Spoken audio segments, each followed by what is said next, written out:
দুদিন আগে tissue holder কিনেছি, দেখিয়েছিলাম না? সেই টিস্যু হোল্ডার তো কিনেছি, ভেবেছিলাম যে সাথে হয়তো টিস্যু পেপার দেবে, তো তা তো আর দেয় না।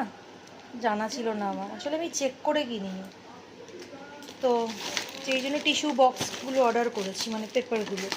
চলো দেখি ভালো এসছে কিনা। একটা রিভিউ খুব খারাপ ছিল, সেই জন্য আমি ভিডিও করে খুলছি। যদি খারাপ হয় তো আমি দেখাতে, মানে ভিডিওটা পাঠাতে পারবো।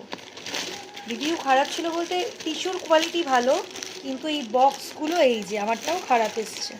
খারাপ বলতে এই যে এই বক্সগুলো তো ভালো সমান থাকবে না, সবাই তো আর ওই হোল্ডার বক্সগুলো কিনবে না, এখান থেকেই তো টিস্যুগুলো ইউজ করবে। এই যে এই সেম প্রবলেমই দেখেছিলাম রিভিউতে, যে টিস্যু কোয়ালিটি ভালো কিন্তু এই বক্সগুলো এতটা বাজেভাবে ওরা প্যাক করে পাঠায় যে এই বক্সগুলো এরকম দুমড়ে মুচকে থাকে। এই যে আমার একটা বক্স খারাপ দেখছি, দেখি আর কটা খারাপ আছে।